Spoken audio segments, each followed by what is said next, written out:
Well, this is what it's like when worlds collide. Hi, I'm John Ritland. This is my WWE Worlds Collide 2020 review. That show was certainly something, wasn't it?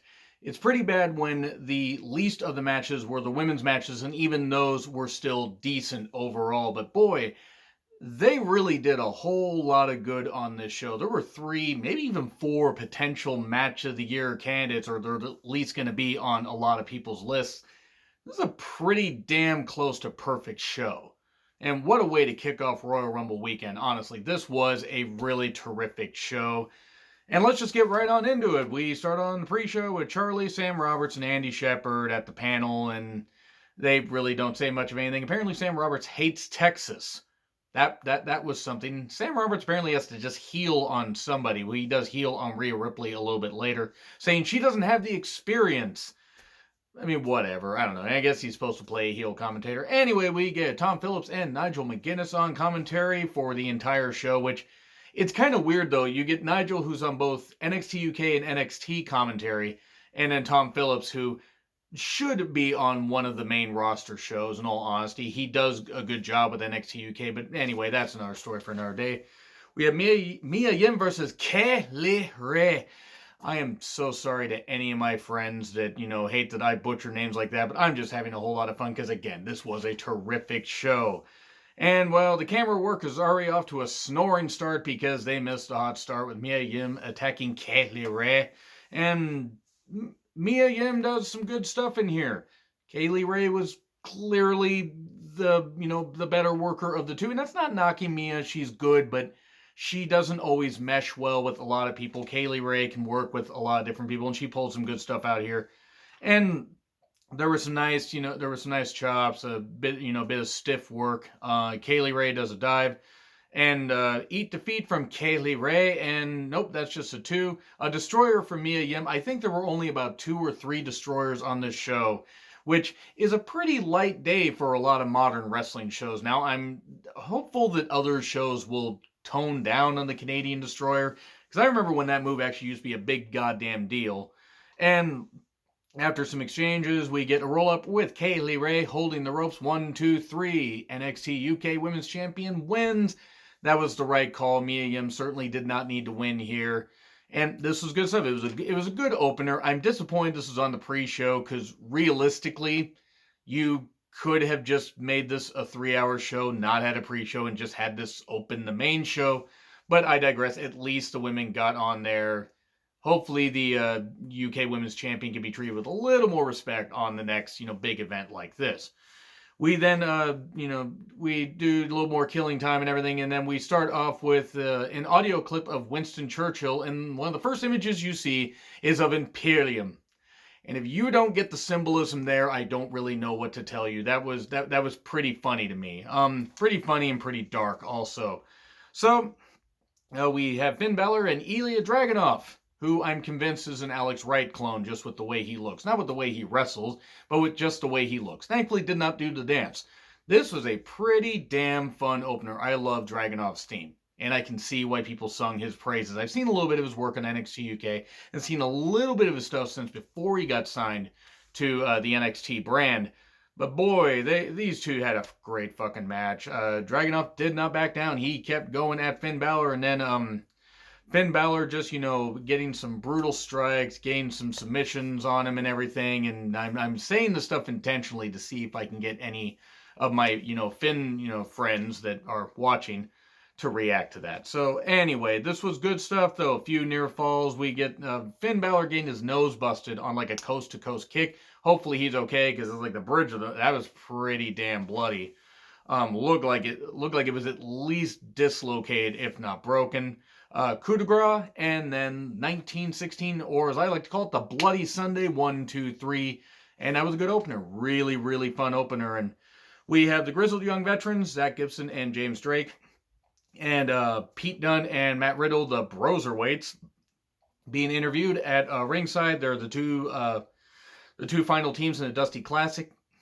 And I believe they said whoever wins, not only wins the Dusty Classic, but goes on to get an NXT tag title shot at TakeOver Portland.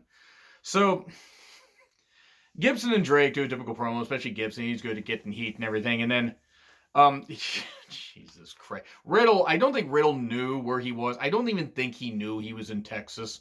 I honestly don't. Riddle is, as many would describe, basically a golden retriever. He's happy to see everybody. Of course, what was it? I think it was done that said, listen, I'm just going to be blunt. And of course, that gets a freaking reaction from Riddle. And it's like, Riddle is going to smoke you. And at least they're embracing the fact, not that you have any choice but to embrace the fact that Riddle is a smoker. I mean, for fuck's sake, it's hard not. If he isn't the definition of stoner, I don't know what is. Great athlete, don't get me wrong. I'm not the biggest Riddle fan, but he is a great goddamn athlete.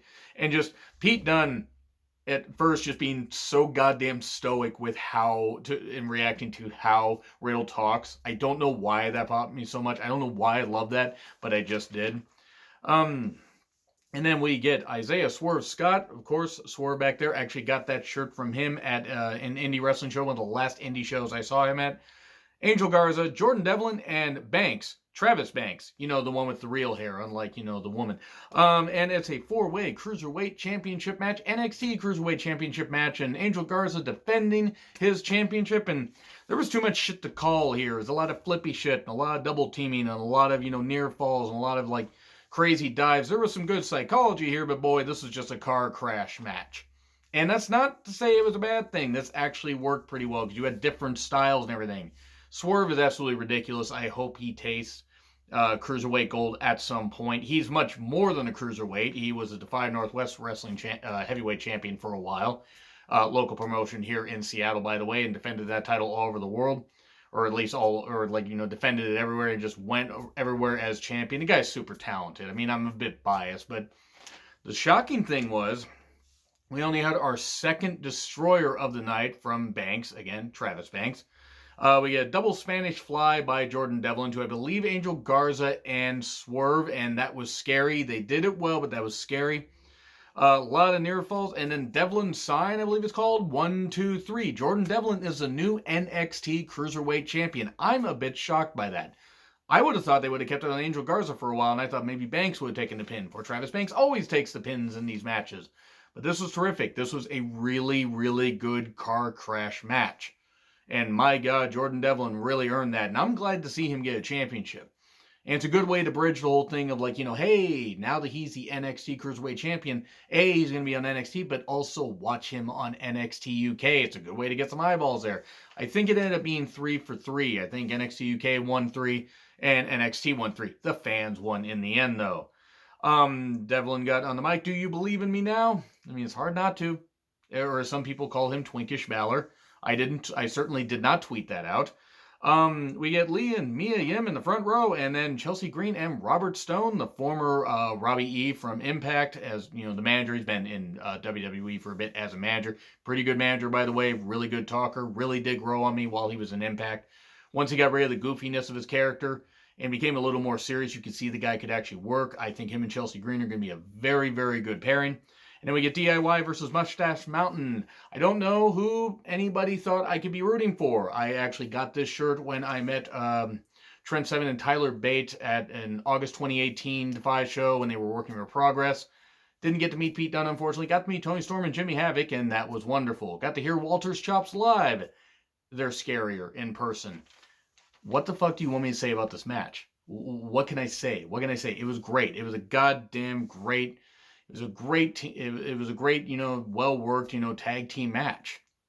All 4 of these guys worked so well together. I'm very worried about Ciampa's neck, though, because Ciampa took some bumps on his neck. Trent lost a tooth. I hope he's okay. Lots of kickouts, dueling airplane spins, burning hammer variation for 2. And then we get meat in the middle. No, not the MEAT, or is it? And we get DIY winning, as they should have. And who are the winners? DIY. Why? It's Nancy Kerrigan's favorite team. God, that's an old reference. I think I was 12 years old when that happened. Show respect. Cool. That was great stuff. We get Mercedes Martinez gain a little bit of respect from the crowd. And then we get Dakota Kai looking all upset. And then suddenly, what is this? The fans attacking her? Nope. It's Tegan who decided to knock on her door. That's right. Terrible pun. But we get that. We get them brawling and everything. And this was good. I enjoyed this. This was fun. A way to build their match that's going to be taking place at I believe on the next NXT episode, if I recall correctly. And that's a smart way to build it. Hey, it was a way to fill time, it was a way to cool the crowd down while keeping their energy up at the same time. It's like, hey, we can't put the women's match out yet.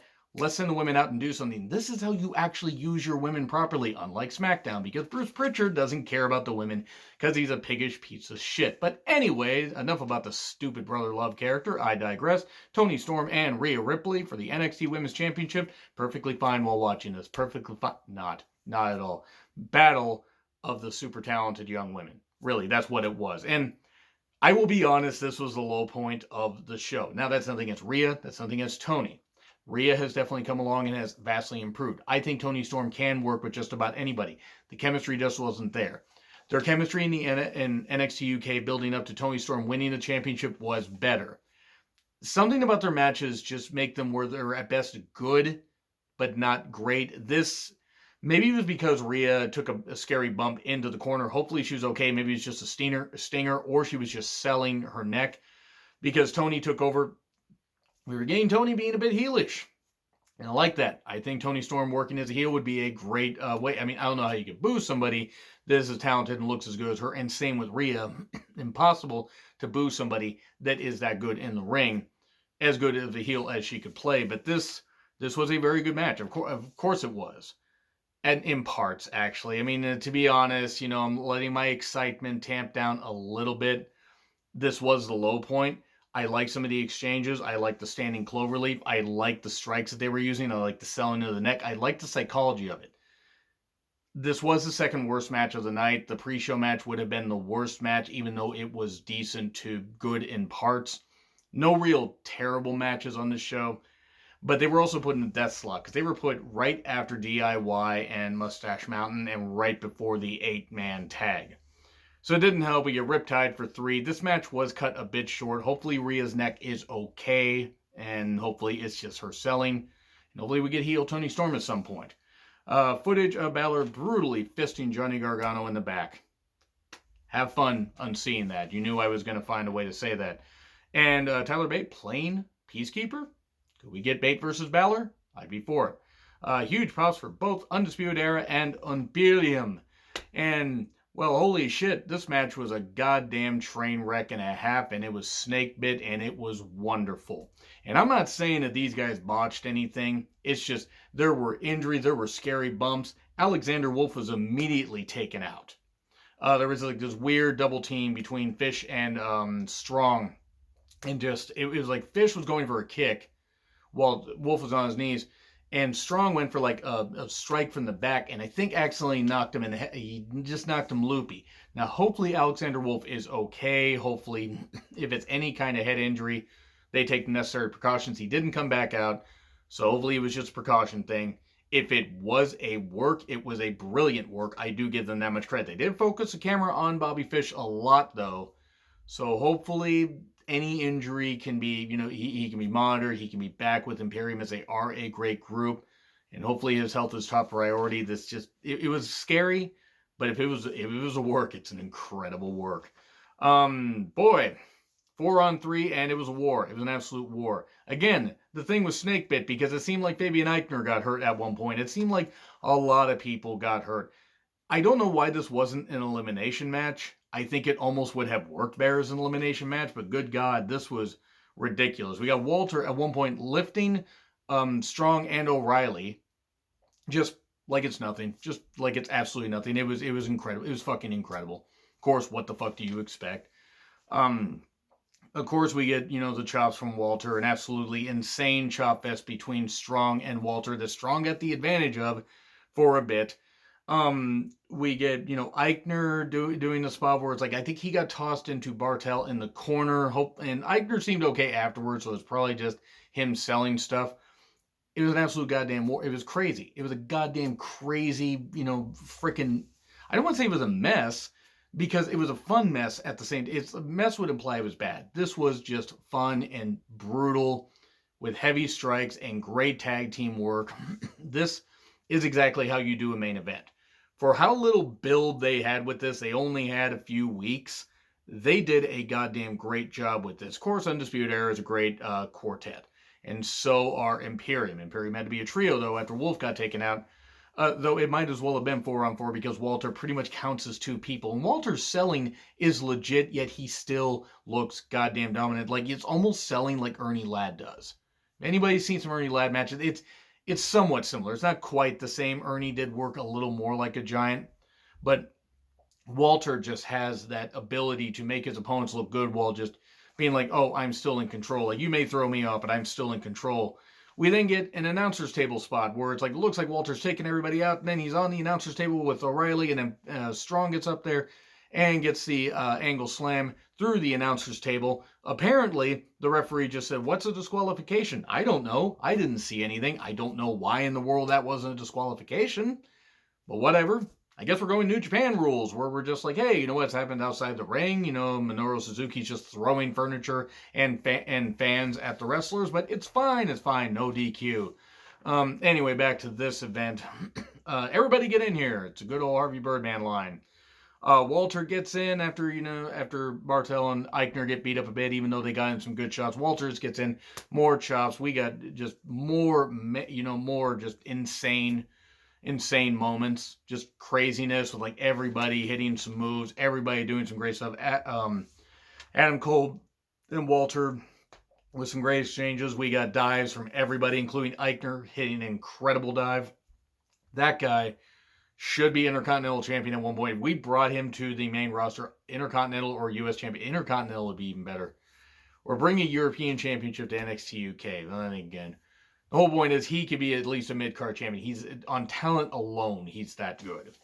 But everybody's diving, and then we get Eichner hitting that dive to wipe out everybody, and then Fish is in the ring with Walter, and he thinks he's going to do good, and that was his first mistake. The shotgun drop kick, and then Fish is kind of flopping, a little bit. No, that's not a pun. He gets powerbombed. 1, 2, 3. 4-on-3. Imperium gets the victory. And Walter stands tall. Yeah, that was a pretty goddamn insane match. I'm a bit surprised it wasn't an elimination match, but you know what? As much as I probably would have added a little more drama to it, I actually think that they did the drama just fine here. I don't often give this grade out, mainly because, and I'm not going the full grade. But I'm going A- because yes, the women's matches, and the women's matches are just a little bit weak, but that's not a fault of the women. But the other 4 matches were so goddamn strong. I can't go B, I can't go B+, I have to go A-. That's exactly how good it was. So that's what I'm going to say, A-. Pull up there perhaps. Like, share, subscribe. Twitter handle in the description. Back for the Royal Rumble tomorrow. I'm John Ritland. I'll see you soon.